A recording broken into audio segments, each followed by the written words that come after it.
बोलिए सकट चौथ माता की जय। माघ महीने के कृष्ण पक्ष की चतुर्थी को सकट चौथ माता की पूजा स्त्रियां अपने संतान की रक्षा के लिए, उनके उज्जवल भविष्य के लिए एवं उनके अच्छे स्वास्थ्य के लिए करती हैं। इस व्रत में जितना जरूरी पूजन करना होता है, उससे भी जरूरी होता है उनकी कथा को सुनना। आज हम सकट चौथ के व्रत में प्रत्येक घर में सुनाई जाने वाली कथा को सुनाएंगे। सकट चौथ व्रत कथा। एक गांव में एक गरीब बुढ़िया रहती थी। उसके एक लड़का था। लड़का गांव के पशुओं को चराने के लिए सुबह ही जंगल में चला जाता था। बुढ़िया उसके बाद घर का कार्य करती थी।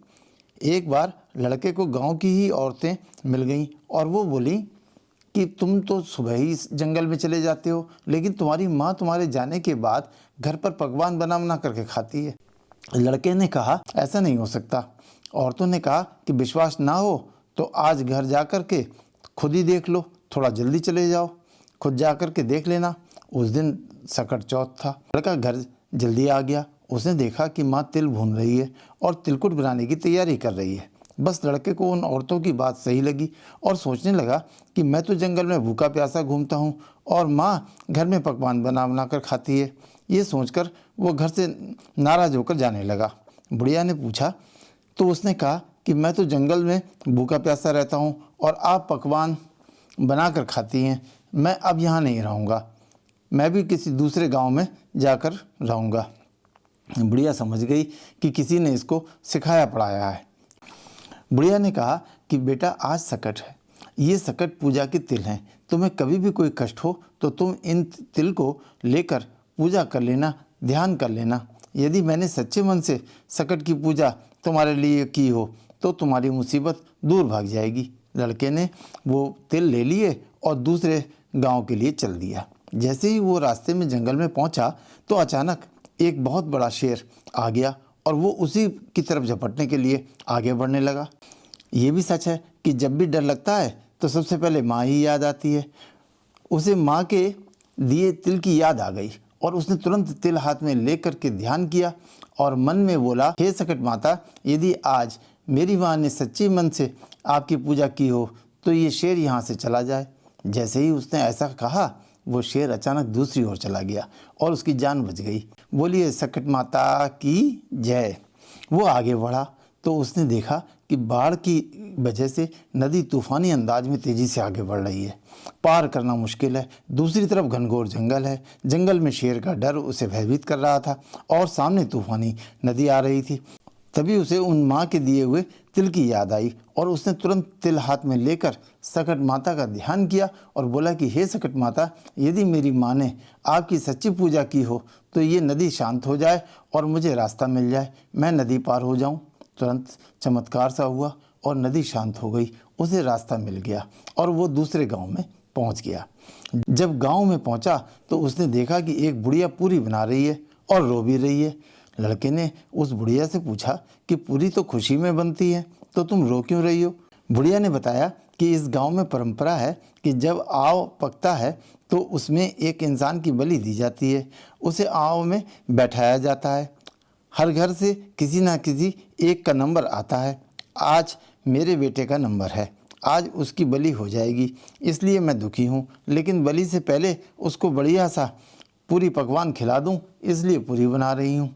लड़का बोला, परेशान ना हो, तू मुझे पूरी खिला दे और मैं तेरे बेटे की जगह आव में बैठ जाऊँगा। बुढ़िया ने कहा, तू सारी की सारी पूरी ले ले, पेट भर के खा, तू आव में बैठ जाना। लड़के ने भरपेट पूरी पकवान खाया और सो गया। रात को सैनिक बलि के लिए उस घर से लड़के को लेने के लिए आए तो वो सैनिकों के साथ में चला गया और जा कर के आव में बैठ गया। उसने सकट माता का ध्यान किया और बोला कि हे सकट चौथ माता, यदि मेरी माँ ने मेरे लिए सच्ची पूजा की हो तो मैं इस आव से सुरक्षित बाहर आ जाऊं। 3 दिन बाद ही मिट्टी के बर्तन खटकने की आवाज़ आने लगी। गांव इकट्ठा हो गया। राजा को बुला लिया गया क्योंकि जो बर्तन कई महीने में पकते थे वो 3 दिन में ही पक गए। जैसे ही सैनिकों ने बर्तन निकालने शुरू किए तो उसमें से लड़का निकल आया। आग में से लड़के को देख सैनिक डर के भागने लगे। राजा ने तलवार निकाली और पूछा तुम कौन हो? लड़का बोला, मैं एक गरीब बुढ़िया का लड़का हूँ। उसने पूरी घटना कहानी सुना दी। वो बोला, जब भी मुझ पर संकट आता है तो वो माँ के दिए हुए तिल को लेकर सकट चौथ माता का ध्यान कर लेता हूँ, संकट टल जाता है। रानी राजा से बोली कि इस लड़के को तो आग भी नहीं जला पाई, क्यों ना हम अपनी लड़की का विवाह इस लड़के से कर दें। राजा भी राजी हो गया और इस लड़के का विवाह राजा की लड़की से हो गया। बोलिए सकट चौथ माता की जय।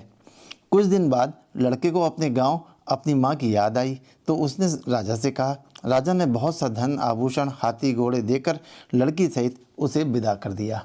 लड़का बहू अपने गांव पहुंचे तो सैनिक को भेजकर अपनी माँ को सूचना दी कि लड़का बहू सहित आ गया है। तो सैनिक ने देखा कि बुढ़िया तो लड़के की याद में अंधी हो गई है। बुढ़िया को बताया गया तो सारा गांव एकत्र हो गया। लड़का बहू आ गए, उन्होंने भी सारी घटना कहानी अपनी माँ को सुना दी। लेकिन तभी लड़के ने सकट माता से तिल लेकर अपनी माँ की आंखें मांग ली और उसकी माँ की रोशनी भी वापस आ गई। बुढ़िया बहुत आनंद से बेटा बहू के साथ में रहने लगी। हे सकट माता, जैसा आपने इस बुढ़िया पर अपनी कृपा की वैसी सब पर करना। जिसने ये आपकी कथा सुनी है उनके ऊपर ऐसी ही कृपा रखना। तो कोई भी माघ महीने की कृष्ण पक्ष की चतुर्थी को गणेश जी की पूजा कर सकट माता पर तिलकुट पूरी पकवान चढ़ाएगा, उसकी सभी मनोकामनाएं पूर्ण होंगी। सकट माता की उस पर कृपा रहेगी। बोलिए सकट माता की जय।